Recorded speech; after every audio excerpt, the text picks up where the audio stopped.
Buenas tardes, vamos con una clasecita más de este 2020 virtual. La idea es ir avanzando en los contenidos de esta primera unidad temática. Ya como van a ver, vamos a empezar a bordear la unidad temática número 2, que está referida a materiales de construcción. Si bien de manera indirecta, pero aparecen en esta clase ya los materiales mencionados como tal. En concreto, la clase habla sobre la evaluación de la situación climática y los puntos sucesivos en este listado que vimos la clase pasada, donde hablábamos de la situación de confort, del análisis climático. Bueno, continuamos descendiendo en esa listita para ver cómo queda definido esto que llamamos proceso de diseño, digamos, considerando las cuestiones climáticas básicamente. ¿Se acuerdan que vimos esta cuestión de cómo el confort es un requerimiento necesario para el trabajo de los arquitectos y su toma de decisión? Hablamos de que debemos conocer y analizar el clima y vimos las herramientas, y después seguía esta sucesión de pasitos hasta llegar a las tomas de decisiones, de diseños en concreto para un arquitecto.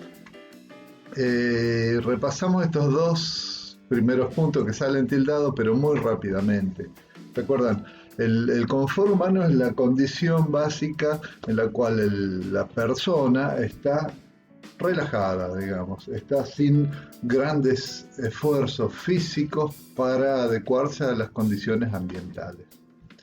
Esa situación está condicionada, como bien ven ahí, por el metabolismo de las personas, pero básicamente tiene que ver con el nivel de actividad que está haciendo, si es muy sedentario o muy activa, muy dinámica, si consume mucha energía, mucho combustible de su cuerpo o no, tiene que ver con la ropa que utiliza y tiene que ver con las condiciones ambientales. Por lo tanto, en esta última parte, las condiciones ambientales, es donde intervenimos nosotros los arquitectos, justamente dándole las mejores condiciones ambientales logradas a través de las adecuadas envolventes que separan el exterior agresivo, supuestamente, del interior confortable. La idea es que nadie habite con necesidad de soportar este tipo de fenómenos ni con equipamiento específico para poder habitar dentro de su casa de manera razonable, ni que use ropa un poquito especial como la que estamos viendo acá. Todo esto es en broma, pero de alguna manera muchas veces, si no consideramos estas cosas como corresponde, uno podría imaginarse que los dueños de casa, el cliente al cual le hicimos esa vivienda, puede estar en esta situación si no fuimos serios en este proceso de análisis que estamos relatando ahora. El segundo punto hablaba de analizar el clima.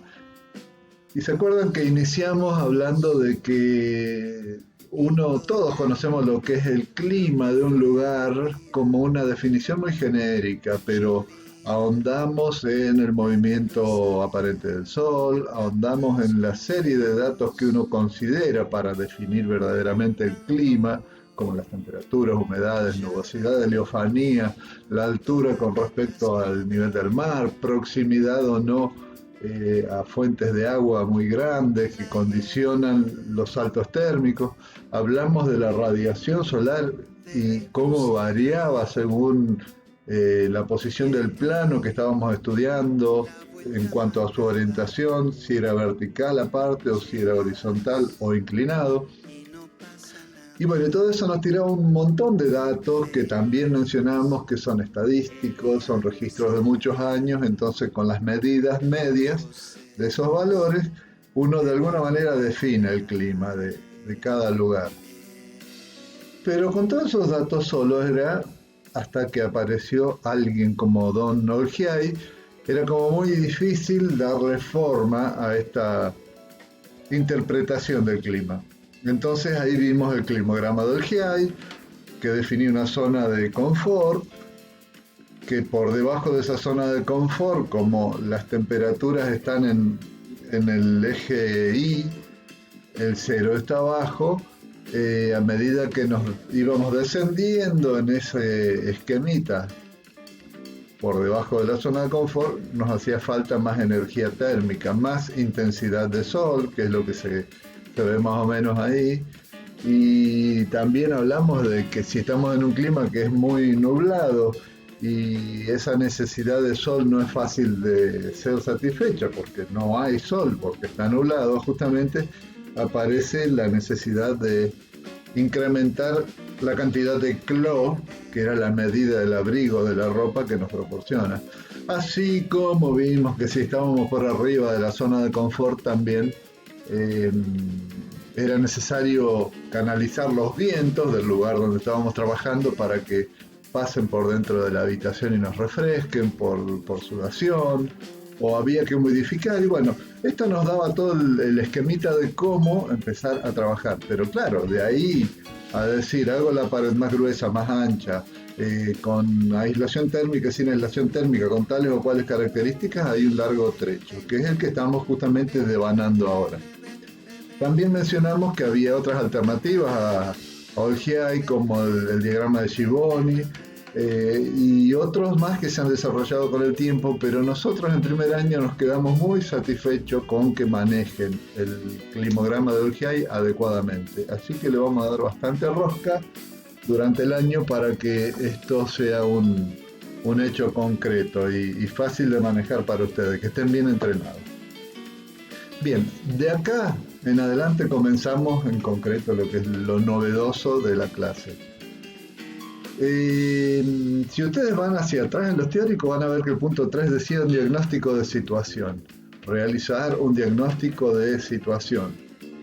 Y cuando lo estaba escribiendo nuevamente para esta diapo, y eso lo digo de frente porque así es esto de enseñar de alguna manera, de transmitir algún conocimiento, me quedó como picando lo de diagnóstico. No, me hacía un ruidito. Si bien hace muchos años que lo llamábamos así, me puse a buscar en el diccionario y diagnóstico significa, por un lado, un término médico, estrictamente. Bueno, se lo podemos pedir prestado a los médicos. Pero en realidad cuando uno lee la definición, habla de analizar una persona, un ser vivo, para encontrarle patologías y hacer un diagnóstico, es decir, tiene tal o cual enfermedad. Y no me gustó más, empezó a hacerme ruido el asunto porque en realidad conceptualmente lo que nosotros estamos haciendo no es buscar la enfermedad de un lugar, de un clima, sino que estamos buscando justamente virtudes e inconvenientes posibles. Entonces, no es un diagnóstico si somos rigurosos.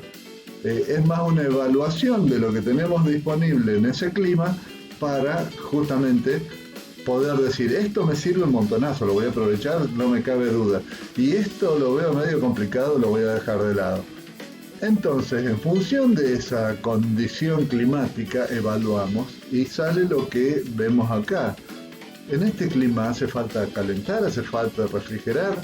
El confort se logra con mucho esfuerzo o casi que durante todo el año la temperatura es adecuada para estar con una chombita, con poco cló a la sombra, cercano al mediodía cuando hace más calor y a la noche hamaquita paraguaya. Bueno, hay lugares donde esto sucede y es lo que tenemos que justamente empezar a detectar. Es una evaluación, no es un diagnóstico. Vemos cuáles son las ventajas y cuáles son los inconvenientes del clima, como les decía hace un rato. Entonces, en función de eso nosotros tenemos en claro que el clima es caluroso, que es sumamente lluvioso, por ejemplo, ¿no? Que a veces sopla un poquito de viento, como se ve acá en la foto, mientras esperamos el colectivo, si no lo tenemos en claro, por ahí nos va mal, o capaz que nieva un montón, no sé, hay muchas cosas que al analizar todos los datos los vamos a obtener. ¿Qué pasa con esto? Vamos a nutrir al fin y al cabo nuestras decisiones tomadas en función del climograma de Olgiai en su momento. Entonces, tomamos los datos climáticos que habíamos recopilado y empezamos a hacer una evaluación. No quiero poner un ejemplo porque no lo voy a seguir a lo largo de la clase, pero bueno, como está planteado ahí, bueno, hay que calentar, hay que refrigerar. ¿Nos sirve el viento que hay? ¿No nos sirve? Toda esta cosa es un elenco de posibilidades. Esto es lo que define una evaluación. ¿eh? Si yo estoy en un clima donde hay nieve a lo loco, no voy a pretender, no sé, se me ocurre, tener un jardín con flores para mejorar la humidificación del aire que pase por ese patio, porque si yo hago ventilación cruzada para humidificar y toda esta historia, me voy a congelar porque está nevado afuera. Entonces, yo tengo que tener un poquito en claro estos puntos, cuáles son los favorables, cuáles son los no favorables de cada clima, para después pasar a fijar estrategias de acción, que es el punto 4. ¿En qué consisten las estrategias de acción? Como pueden ver acá, bueno, yo decido, dado mi clima, que es bueno ganar calor. Y si es bueno ganar calor, quizás en otro clima es bueno perder calor, o quizás en otro lugar es en vano, no tiene sentido ponerse a pelear con esto porque mi clima, como decía hace un rato, tiene una temperatura homogénea muy estable. Entonces, yo determino en función de todas las lecturas que vengo haciendo y las evaluaciones, si me hace falta alguna de estas cosas. ¿Qué pasa con la luz natural? Es intensa. Esa luz natural implica radiación, implica calor. ¿Me protejo o no me protejo? Estoy generando la estrategia. Todavía no estoy generando en mi cabeza el cómo. Estoy tomando decisiones de qué tengo que hacer. Por eso se llama estrategia. Como en la guerra. Yo planifico que voy a hacer esto, voy a esconderme atrás de aquello, tú, como en las pelis de la Edad Media, donde peleaban cuerpo a cuerpo. La estrategia no define qué arma va a llevar, no define un montón de cosas, pero sí justamente la inteligencia. Yo esto sí, si lo hago, ese fue mi celu, perdón. Si lo hago, lo tengo que hacer de esta manera. Después veo con qué recursos trabajo. Y es ahí donde vamos a ir llegando. ¿Qué pasa con la luz? Como les decía hace un rato. Necesito luz directa, necesito luz filtrada, necesito mucha intensidad de luz, necesito poca luz. Y acá empieza, en todo este proceso, no son estratos cerrados, aislados uno del otro, porque si yo recuerdo lo que decíamos cuando hablamos de confort y del tipo de actividad, estoy pensando que según el tipo de actividad necesito un tipo de iluminación u otro tipo de iluminación, directa, indirecta, muy intensa, menos intensa, según la actividad que estoy haciendo. Entonces, fíjense cómo el confort se empieza a mezclar con todo lo que yo vengo decidiendo. Por eso tiene que quedar muy atadito y es una secuencia que uno va trabajando prolijamente para llegar a buen resultado. La misma cosa, yo saqué conclusiones sobre el clima y bueno, capaz que tengo que ventilar por las circunstancias. Y eso me va a condicionar el día de mañana. ¿Cómo lo voy a hacer? No sé, pero fíjense en este esquemita para la misma vivienda. Si la mancha azul es una parte de la vivienda y la roja es otra, en los tres están las dos manchitas de colores. Y el viento, fíjense que circula en la misma posición, en la misma dirección. Eh, y el tema es que cómo especulo yo el día de mañana cuando esté haciendo el proyecto para que esto cumpla la función que yo estoy deseando. Entonces, mi estrategia es manejar el viento, que penetre, que no penetre, la ventana va a ser grande, va a ser chica, va a ventilar por abajo, va a ser un ventilete allá arriba, no lo sé. Sí, a esta altura sé si es bueno que ventile o si no es bueno que ventile. ¿Se entiende? No está el objeto que lo permite, sí está la decisión de hacerlo. Después veré, cuando empiece el proceso siguiente. Bien, entonces llega un momento en el cual ya tenemos planteado una situación de trabajo con una actividad en un clima especial, que es lo que hablamos al confort. Tenemos un clima definido, evaluamos los beneficios y los inconvenientes de ese clima. Fijamos las estrategias como para definir dónde estamos parados a esta altura para empezar a ver con qué recursos llevamos a cabo esas estrategias. Y esos recursos no son no dependen de una variable únicamente, sino que dependen de tres variables básicamente. Y acá está, fíjense que dice características útiles de los materiales, donde empieza a aparecer el material como un elemento que se conjuga también con las decisiones que tomamos con respecto al clima. Entonces veamos, seamos prolijitos. Primer punto, recursos disponibles del clima. Ya los analizamos, los evaluamos, fijamos la estrategia y ahora tenemos que empezar a definir de alguna manera. Esos recursos tienen que ver con el asoleamiento, con la intensidad de la radiación solar, tienen que ver con los vientos, con las lluvias, con todas estas cosas. ¿Cómo voy a hacer yo para tomar decisiones, para ir vislumbrando qué cosas hago en el proyecto para aprovechar o cuidarme de esto, como decíamos hace un rato? En cuanto a recursos de diseño, que es el segundo punto ahí, como verán, la verdad que cada lugar tiene una tradición constructiva y una forma de hacer arquitectura que con esta cosa de la modernidad la globalización o el capitalismo borrando fronteras, que es más o menos lo mismo, que consumimos acá lo mismo que un flaco en Alemania o en Canadá, como si fuéramos iguales, como si todo fuera igual, y no lo es.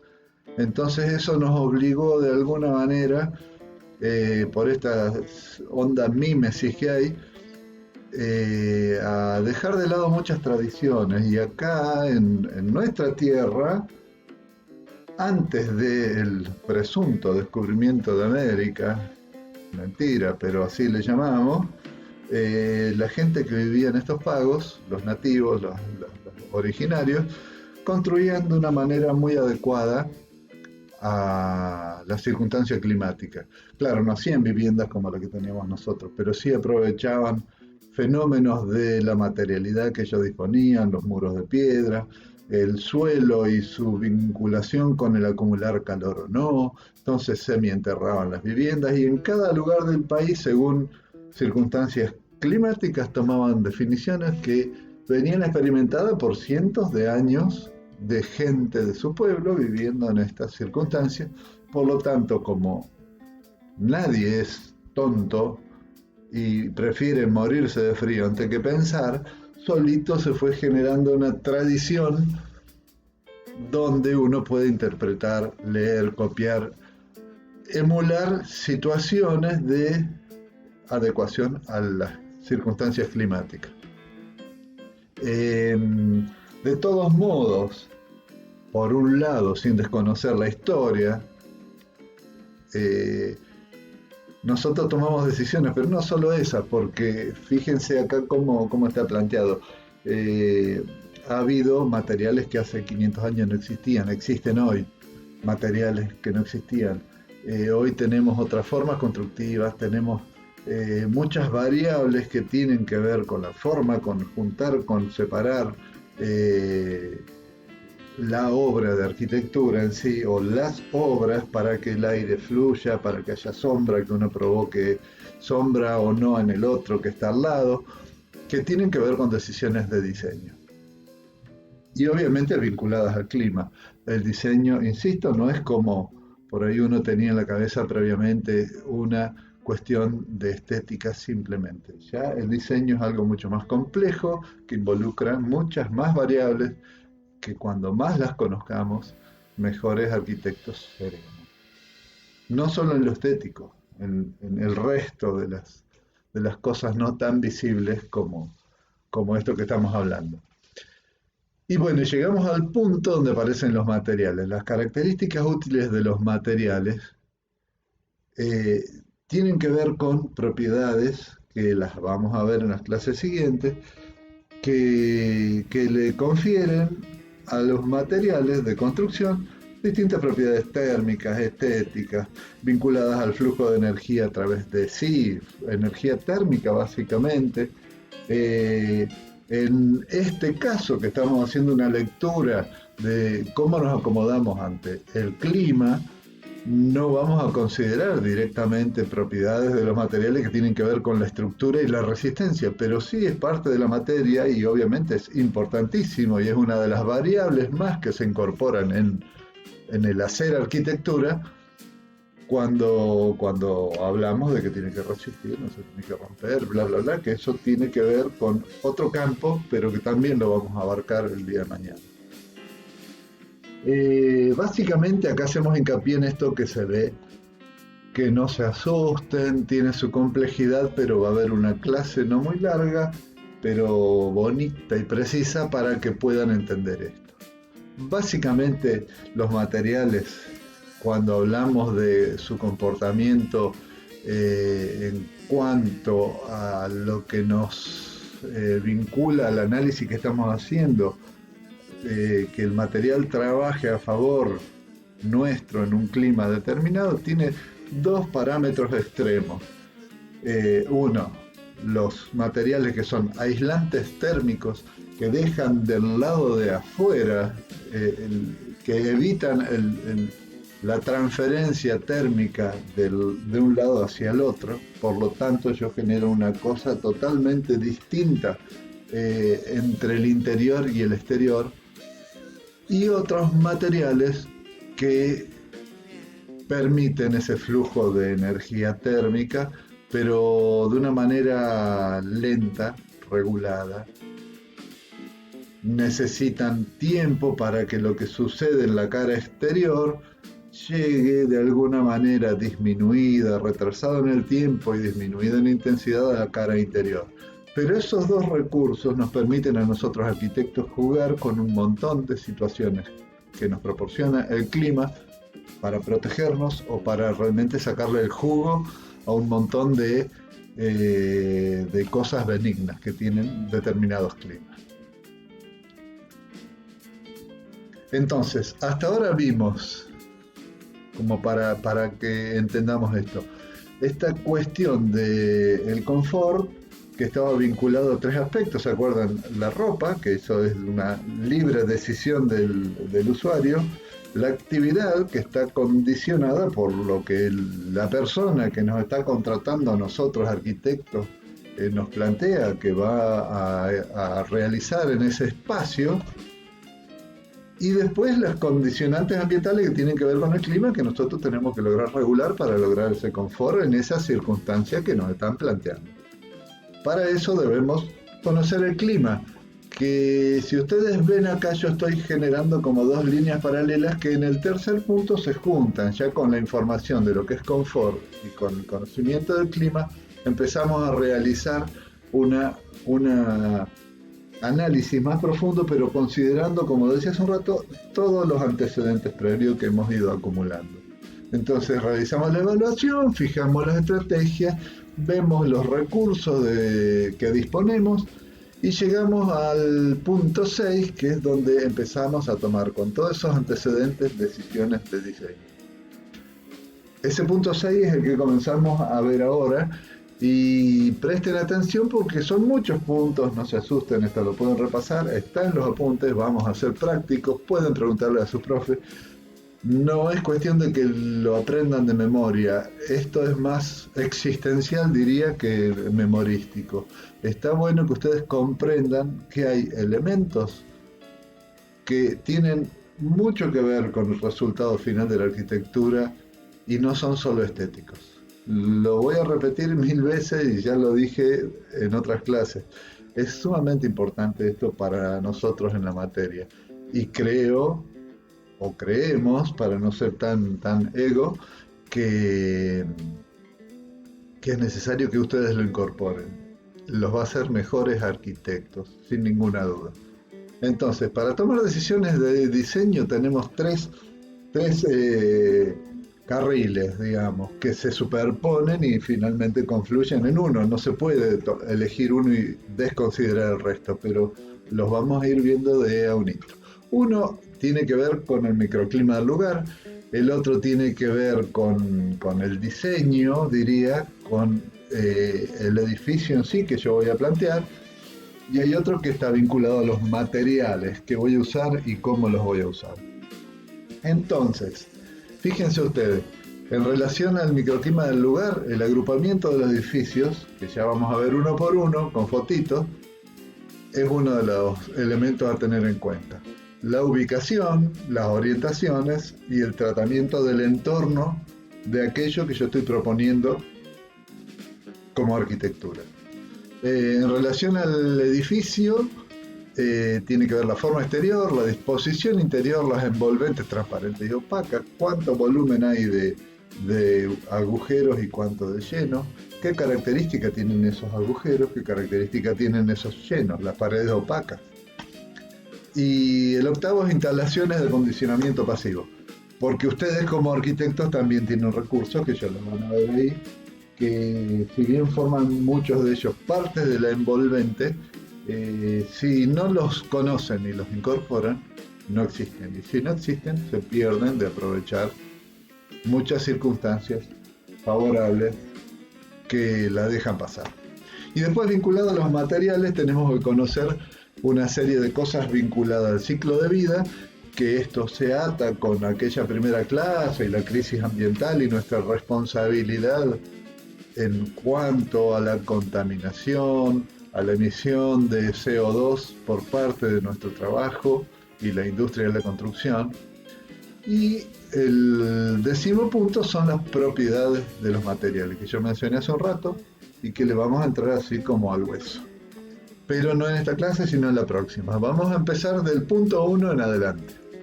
El agrupamiento, que tiene que ver con el microclima del lugar. Fíjense, vamos a ir viendo fotitos y vamos a ir hablando un poquito sobre esto. A la izquierda un callejón medieval, a la derecha la trama más en vista aérea de una ciudad medieval. Fíjense la situación, ¿será lo mismo el resultado climático en esta circunstancia que en esta?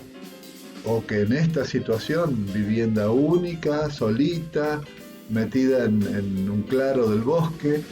Evidentemente el clima determina cosas, o estas otras que tienen un llano grande, varios pisos, mucha sombra perimetral provocada por la misma arquitectura, como las galerías, o esto que es más común a lo que estamos acostumbrados a percibir nosotros, al ambiente en el cual vivimos en las ciudades, que tiene que ver seguramente no con el clima, sino que tuvo que ver con un proceso de urbanización, de loteo, que tiene que ver más con una cuestión económica y de rendimiento del suelo que ninguna otra cosa. Ahí seguramente no pesó el microclima del lugar, ni el clima, ni le importó a nadie, porque las casas miran hacia el norte, hacia el sur, hacia el este, hacia el oeste, en otras cuadras, y está todo amontonado y es muy difícil ventilar como en las ciudades medievales. Y esto sucede tanto en Santiago del Estero como en Neuquén, como en Comodoro Rivadavia. Entonces, tenemos que tener en claro cómo disponemos las cosas, tienen que ver con cómo aceptamos el clima como condicionante. Lo aprovechamos, lo negamos o nos protegemos de las cuestiones jodidas. Yo supongo que en esta ciudad medieval, al menos en la foto, se ve todo lluvioso, húmedo, pinta frío. Me imagino que el sol no entra ni con espejitos en esas ventanas y probablemente haya sido muy bueno que entre el sol, pero bueno, no daba, era más importante quizás la seguridad o todavía no habían descubierto esa posibilidad. Bueno, a esta altura sí tenemos absoluto y pleno manejo de todos los fenómenos físicos y del movimiento del Sol como para aprovecharlo. Entonces no nos podemos olvidar de estas cosas. El segundo era la ubicación. Hay situaciones donde, como en esta casa a la izquierda arriba, que la ubicación es lo que define todo. Ahí no importa quizás el microclima, pero la persona que decidió construirse una casa en ese acantilado, en ese lugar, bueno, está definiendo la historia, pero no son situaciones normales. Ahora fíjese el resto de la foto.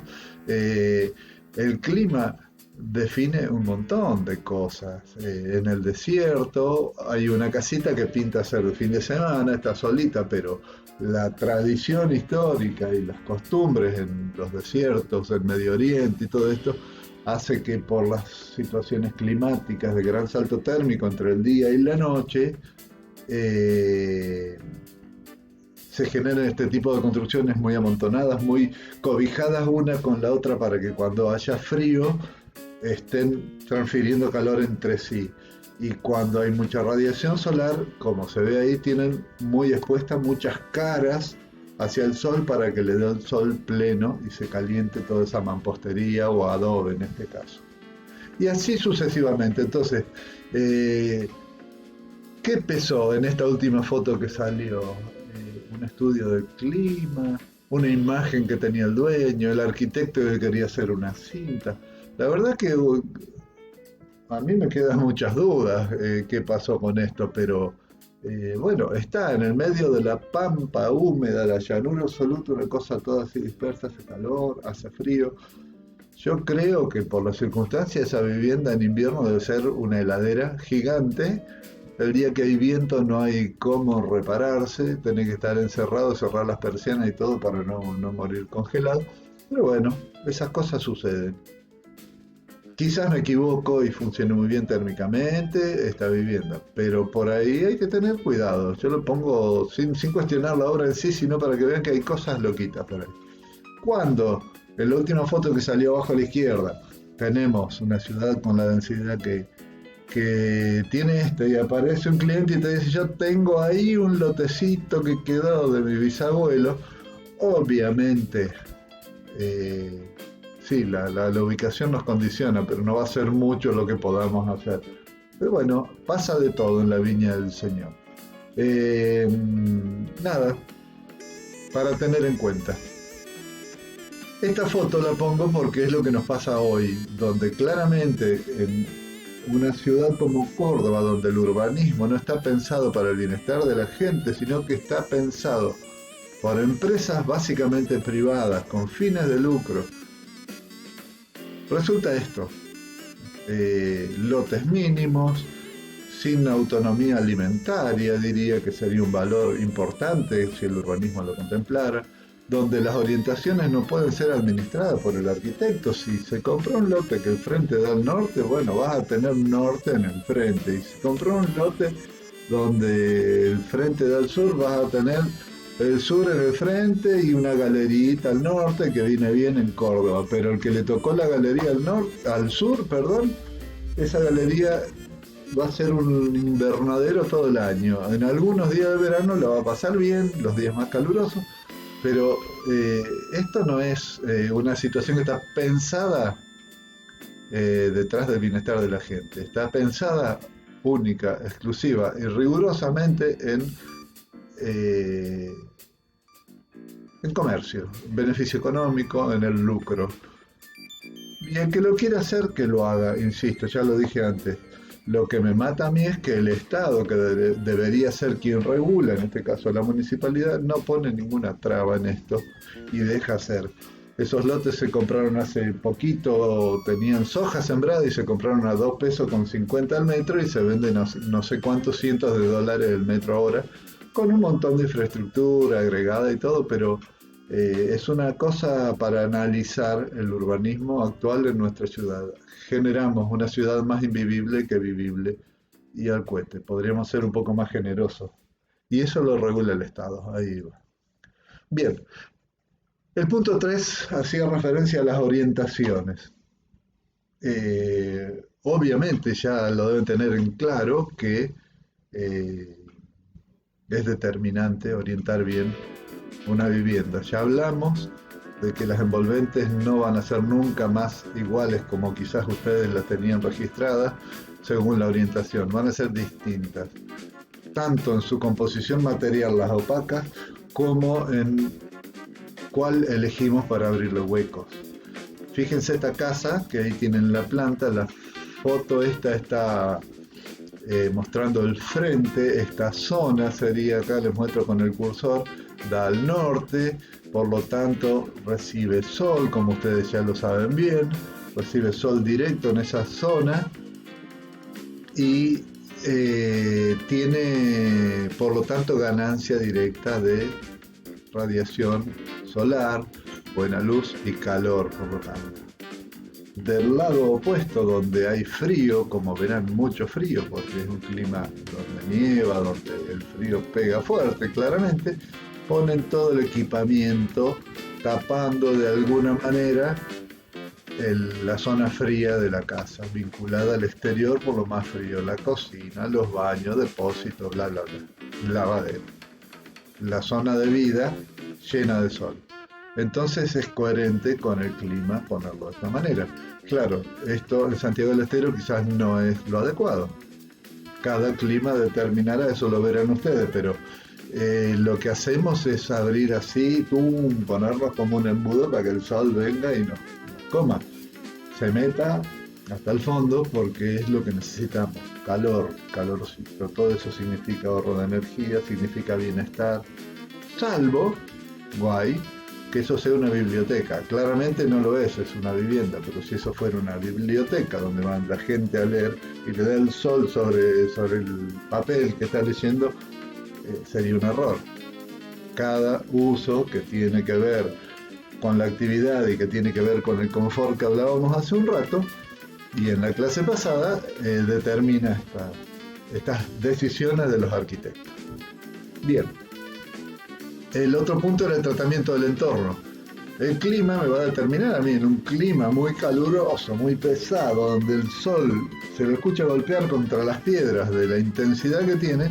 Yo obviamente voy a generar un entorno sombreado, con humedad, con situaciones de fresco para acceder a mi vivienda y para que todo el aire que pase por ahí se, de alguna manera, modere su temperatura antes de ingresar a la vivienda.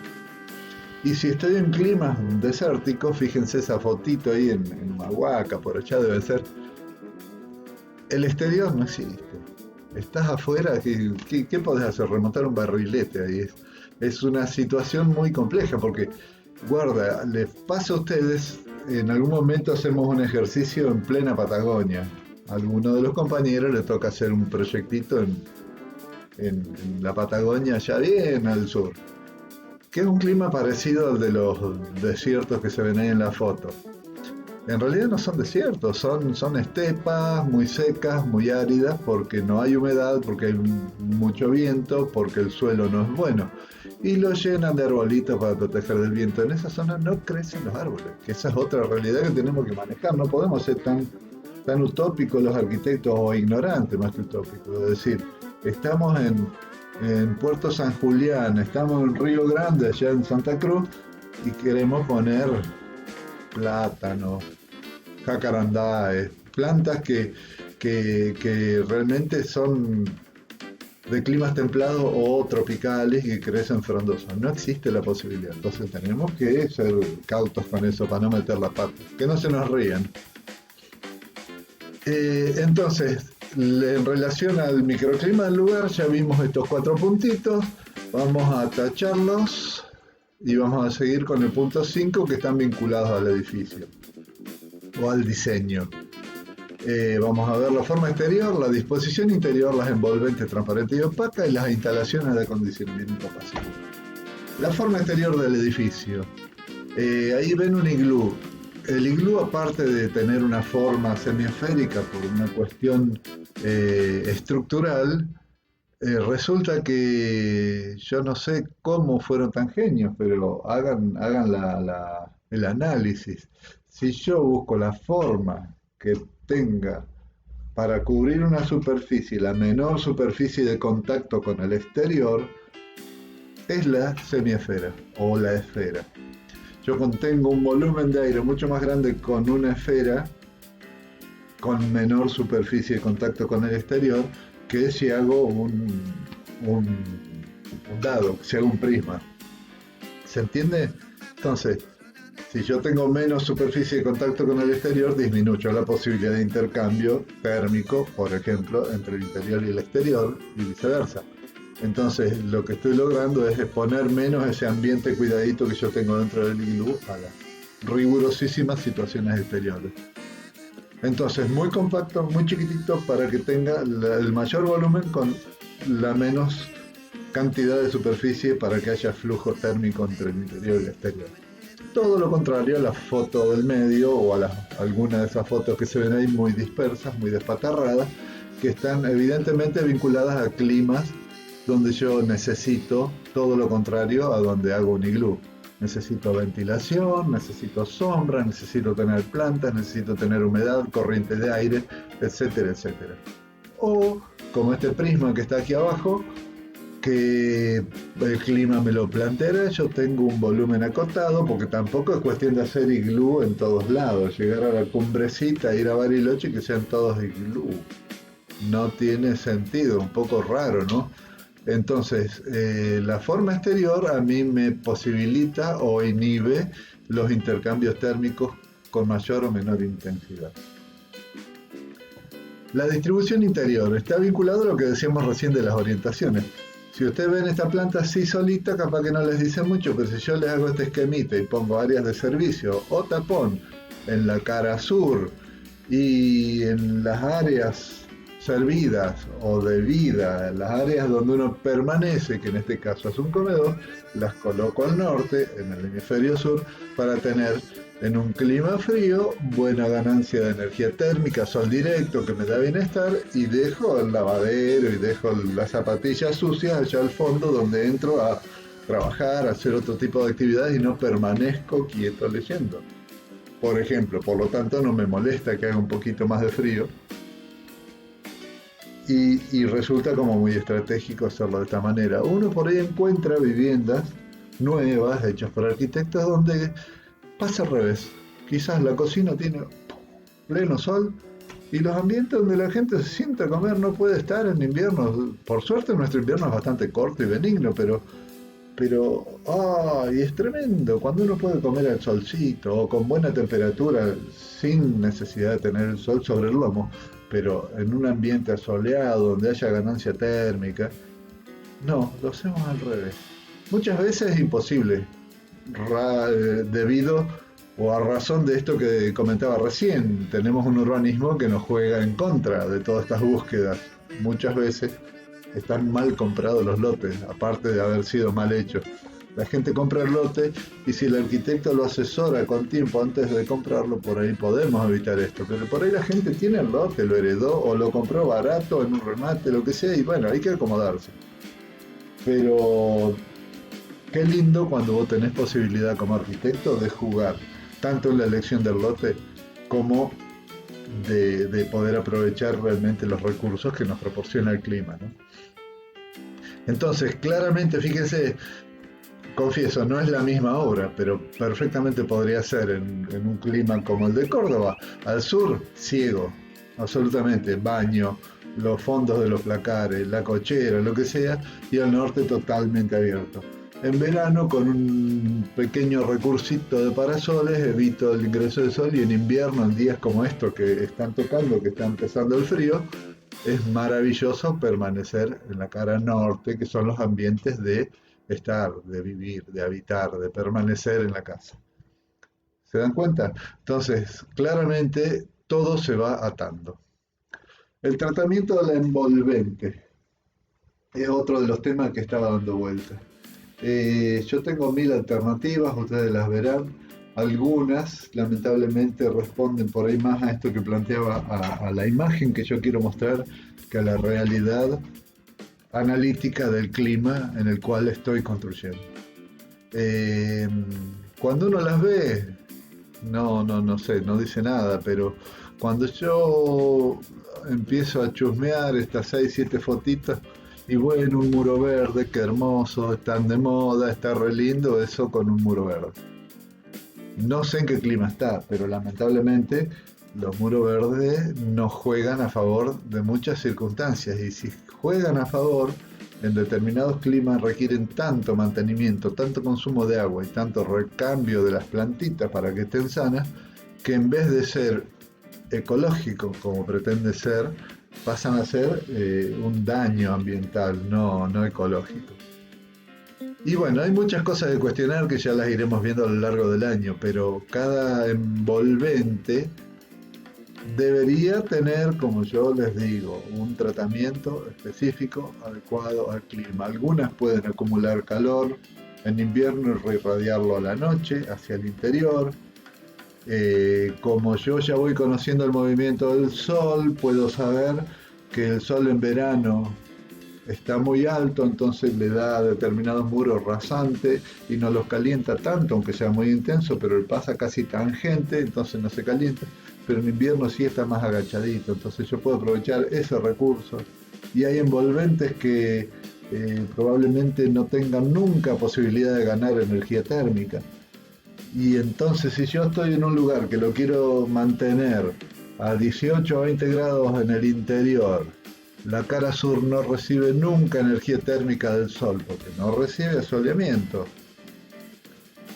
¿Y qué voy a hacer? Esa pared, si yo no la aíslo térmicamente bien para que no haya intercambio a través de ella, lo único que voy a hacer es en el momento frío del año perder energía por ahí, perder energía. Entonces ya me empieza a mí a condicionar decisiones como arquitecto. El muro sur lo voy a hacer de tal y cual material. Va a ser un sándwich multicapas con tal y cual otra capa, tal material, de manera que cumpla la función que yo arquitecto estoy considerando válida para el clima. Y bueno, acá vienen las instalaciones de acondicionamiento térmico pasivo, que son un montonazo, que ustedes las van a ir conociendo, pero que en general todas tienen la particularidad que no hacen ni más ni menos que a través de características de los materiales, características de los flujos térmicos de los fluidos como el aire, que obviamente todo lo que construimos nosotros está lleno de aire, o tomando energía del suelo como lo supieron aprovechar los viejos tanos en Carolla, que traían experiencia de Italia, seguramente aprovechando los sótanos, las temperaturas estables del suelo a una profundidad de 3 o 4 metros, yo puedo generar instancias en mi construcción, en mi obra, que me permitan arrimar muchísimo más de lo que sin ese recurso podría a la situación térmica de confort de un ambiente. Entonces puedo tener un montón de cosas. Y esto incluye cosas tan sencillas como una buena ventilación cruzada, como dice ahí, o tener una galería y unos parasoles adecuados. Simplemente es cuestión de poder administrar uno y conocer, a raíz de conocer en profundidad estos recursos, para poder trabajar de buena manera y lograr el confort sin tener que darle rosca a la máquina de generar energía para alimentar un aire acondicionado o un calefactor. O prender una lamparita en el caso de que necesite buena iluminación. Puedo hacerlo en general de muy buena manera utilizando estos u otros recursos que no son ni siquiera tan complejos, pero los tengo que conocer y poder administrar. Bien. Otra vez vamos al mismo esquemita, pasamos ya las decisiones de diseño vinculadas al microclima, vinculadas al edificio, al diseño en sí, así que las tachamos y vamos a ver las otras dos, de cómo hay decisiones vinculadas a los materiales que tienen que ver con el ciclo de vida y las distintas propiedades. Acá viene una pregunta un poco para cortar la onda de esto que se hace tan largo, llevamos como 50 minutos yo creo, pero bueno, está bien, así una vez que tomamos envión seguimos hasta encontrar un punto de corte que sea glorioso. Fíjense, ¿qué creen que hubo aquí? Análisis, evaluación, estrategias, recursos, decisiones de diseño claras. Fíjense, un gran edificio de vidrio que está como con golpes de calor, diría el santiagueño, que me imagino que es un hotel all inclusive, la gente tomando el Campari y leyendo el diario, que yo falta la pileta ahí. Y detrás de eso, para alimentar ese edificio que está expuesto a un sol fuertísimo, una represa hidroeléctrica y cuánta cosa. Esto es la imagen por ahí global que nos obliga a hacer cosas que por ahí, la verdad que a mí me queda la duda, si los arquitectos ignoramos, si los que ponen el dinero lo ignoran, si marketineramente vende tanto esta imagen global o es ignorancia, porque si uno en ese lugar hiciese algo que funcione muy bien bioclimáticamente, aprovechando los recursos, no tiene por qué ser realmente feo y quizás al menos hoy, no sé hace 20 años, pero al menos hoy es mucho más marketinero eso para comercial con hotelería y con gente que hace turismo por el mundo, quizás una imagen mucho más austera y más ambientalmente razonable es mejor que esto, pero todavía se sigue haciendo en Córdoba y en el mundo. La verdad que a mí me queda la duda qué va primero. Lamentablemente sucede que yo personalmente creo que hay muchas veces ignorancia absoluta por parte de los arquitectos, que hay otras cosas posibles para hacer. Por eso tanta fe les pongo a ustedes que van a ser los que van a aprender cómo hacer distintas las cosas para bien de todos. Bien, ya hablamos un montón de lo que es el diseño desde la primera clase hasta acá. Lo que yo quiero ahora es venderles, meterles profundamente en la cabeza algo que nunca más se van a olvidar. Si son buenos, si son malos, mediocres, sí se van a olvidar. No hay consignas así que los maten, no los quiero marcar, pero yo estoy convencido de que va a ser bastante así. El tema de la materialidad es algo que nunca más se van a sacar de encima para ningún proceso de diseño. Y si algún profe en el segundo año, tercero, cuarto, quinto, sexto de la carrera les dice ignoren la materialidad y trabajen sin la materialidad, les está vendiendo cubanitos sin dulce de leche. No está bueno lo que está haciendo. Ustedes saben que los están engañando. Ahí vendrán las discusiones con el profe o no. Yo no estoy en el alma de ustedes, pero desearía que toda la facu sea coherente con esta, porque no me cabe ninguna duda de que la arquitectura es así como se la estoy contando en este sentido de los materiales. Bien, veamos esto que viene acá, porque esto es una marca, en serio, es una marca importante. Fíjense cómo lo digo, ya nunca más se van a olvidar de estas cosas. ¿Cómo es el proceso de diseño? ¿Se acuerdan? Nosotros comentábamos en la primera clase, pensamos algo, deliramos con que tenemos un problema que resolver y nos imaginamos la solución. De ahí hacemos el diseño.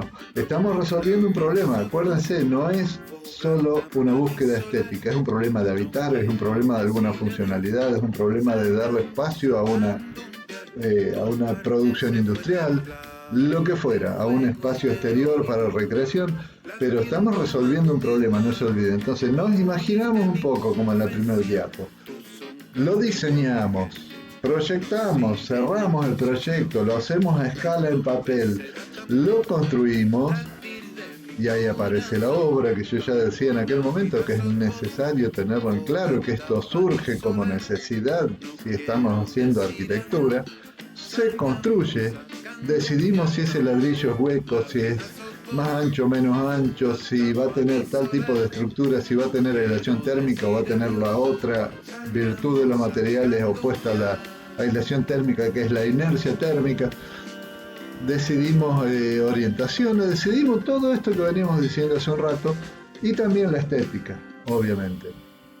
Después con eso, ¿qué pasa? Se usa, la gente vive tranquila, contenta y feliz, mancha ravioles o no sé qué están comiendo ahí. ¿Y después qué pasa con esto? ¿Qué se les ocurre? Después pasa esto.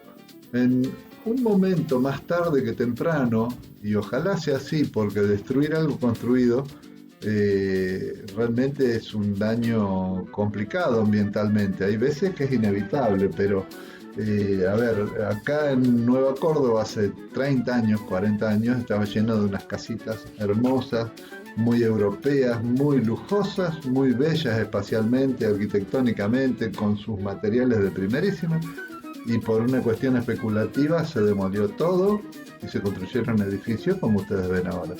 Yo tuve la fortuna de verla con un perfil bajito, 2 pisos, todo Nueva Córdoba.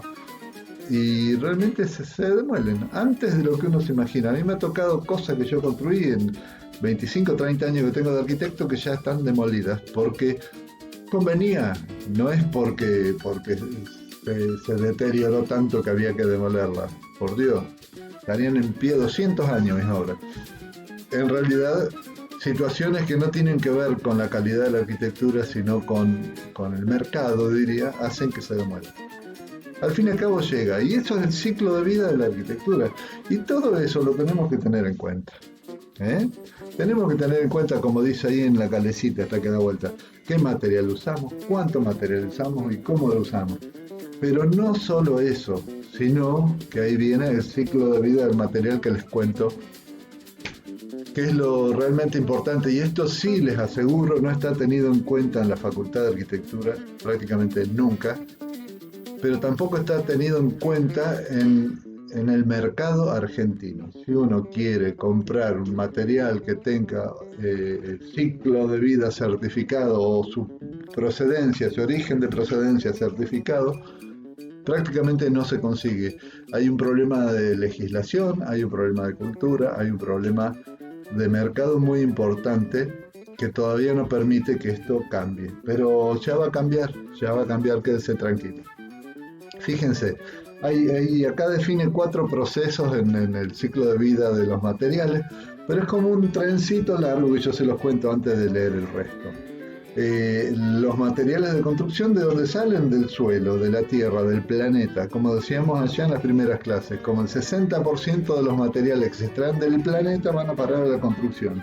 La cal, el cemento, el hierro, todos los pétreos, el vidrio que es sílice, todos los materiales, el aluminio que es un mineral, todo se extrae de la corteza terrestre. Eso implica máquinas voladoras de dinamita, traslado de volúmenes gigantes, cocción, fundición, molienda de esos materiales. Entonces, el ciclo de vida de un material de construcción en general empieza con la extracción, como bien dice ahí. Después tiene una etapa donde esa materia prima se trabaja para fabricar o producir el elemento de construcción. De ahí llega la distribución, llega a Ferrocon, llega a Casa Manrique, a los distintos distribuidores que conocemos. Se instala en la obra, que ahí sí lo trabajamos nosotros y somos responsables de ver qué materiales usamos, cómo los usamos, qué hacemos con los residuos, que son los sobrantes, cuánta energía implica cada uno, qué prestaciones tiene, para pasar a la etapa de uso, que es donde está ahí graficado, está en cada ventanita de esa una familia ahí brindando y comiendo bañacaura adentro. Pero fíjense que es una instancia que será larga en el proceso, pero es una instancia en el ciclo de vida de los materiales que componen la obra de arquitectura. Después se demuele, y esa demolición, gran parte va a parar como residuo a los basurales, va a parar a los caños. Yo no sé dónde están los materiales que se han tirado de las demoliciones de Córdoba, pero se tira todo. Y fíjense que hay una flecha que retorna y dice reciclado. Bueno, en Córdoba no se recicla nada. Sí, quizás algunas aberturas, algunos perfiles de acero, pero los ladrillos, los áridos, la mezcla, los pisos, las varillas de acero, todo eso debería poder ser reciclado porque es muchísima la energía que tienen incorporada o muchísima la energía que tienen para hacerlos nuevos, teniendo viejos y en buenas condiciones si nosotros los tratamos adecuadamente. Entonces es importante ver y tener en claro esto. de las 4 etapas. La etapa de producto, que son al fin y al cabo los que yo les definí, la etapa de construcción, la etapa de uso, que el uso incorpora aparte, y eso lo tenemos que tener metido en la cabeza los arquitectos, lo que pasa es que no tiene que ver con el ciclo de vida del material, pero sí con el ciclo de vida de la arquitectura. En el uso tenemos que contemplar también el costo de mantenimiento de lo que nosotros estamos diseñando. Y no el costo por el peso, el mango en sí que tenemos que gastar, sino porque si hacemos bien las cosas como arquitectos, es probable que el mantenimiento sea mínimo, sea estético, sea superficial. Si no hacemos bien las cosas, es probable que el mantenimiento sea muy intensivo, muy reiterado, y hay veces donde hacemos arquitectura que lamentablemente no tiene la logística por detrás para hacer ese mantenimiento, como por ejemplo las obras públicas, en las escuelas, en los hospitales, en la universidad, en distintos lugares donde no hay un dueño, un propietario cercano que esté viendo el detalle casi día a día, las cosas se deterioran muchísimo. Entonces un buen diseño también tiene que ver con el mínimo mantenimiento y por lo tanto la larga durabilidad en buenas condiciones. Entonces, etapa de uso y etapa de fin de vida. Cuando murió lo que nosotros hicimos como arquitectura, estaría buenísimo que todo se recupere, que quede el terreno como estaba antes, de ser posible, que se lo utilice para una plaza o para hacer otro edificio, para lo que fuera, y que todo el escombro se use para hacer contrapisos, para otro uso, todos los metales se reciclen, todas las cañerías se reciclen, que no quede basura, porque la basura no es degradable el residuo de la construcción, a eso me refiero, no es degradable, salvo algunas cositas de madera, pero hoy en día que casi no se usa madera, nada es degradable, entonces queda amontonado por milenios, molestando y contaminando en algún lugar. Bien, ¿a dónde quería llegar yo finalmente? Acá va a salir un cuadrito que es un rectangulito con los vértices redondeados, que es lo que realmente administramos los arquitectos. Al resto lo ignoramos absolutamente. En la facultad, en el colegio de arquitectos, en donde sea, no le damos pelota, para que se entienda claro, al resto. Nosotros llamamos por teléfono al distribuidor: hola Carlito de Corralón, Don Pepe, mandame 3 camiones de Portland, 2 de arena gruesa, 1 de arena fina, 200 varillas de hierro de tal, y no nos importa de dónde viene, nadie tiene ni siquiera registro de dónde viene. Nosotros vamos, pagamos, lo instalamos en la obra, entregamos la obra a su dueño y se acabó nuestro compromiso. No nos interesa si eso se demuele pronto o no pronto, si es reciclable o no es reciclable. No nos interesa la cantidad de energía que tenían todos los materiales que le pusimos a la obra y que tienen que ver con su extracción y el proceso de producción de del material de construcción. Entonces, realmente esto hay que superarlo. Es muy, muy elemental a esta altura del desarrollo de la humanidad que sigamos negando que existe la previa y la post-construcción, porque los daños que ocasionamos son infernales. Bien, el punto 10 eran las distintas propiedades de los materiales. Esas propiedades son las térmicas, ecológicas, físicas, mecánicas, tecnológicas, estéticas y económicas. Y podríamos poner algunas más. A nosotros, hoy por hoy, vinculado al tema que estamos hablando, nos están importando mucho las térmicas, las ecológicas. Ya hay un capítulo en la materia de estructuras donde vamos a aplicar algunas de las propiedades físicas, mecánicas, tecnológicas. Pero nos quedemos con estas dos, que la clase que viene vamos a ahondar directamente en esas dos propiedades y vamos a ver bien esto del comportamiento térmico de los materiales. Si lo ponemos ahora, llegamos a las 2 horas de teórico y la verdad que merecen irse a tomar un mate o algo más sustancioso, si ustedes quieren. Y como siempre, yo les diría que a esto lo charlen un rato, aunque sea por chat. Estas cosas, charlándolas, se maduran un montón. y se comparten un montón. Así que gracias por su tiempo y nos vemos la próxima clase. Hasta luego.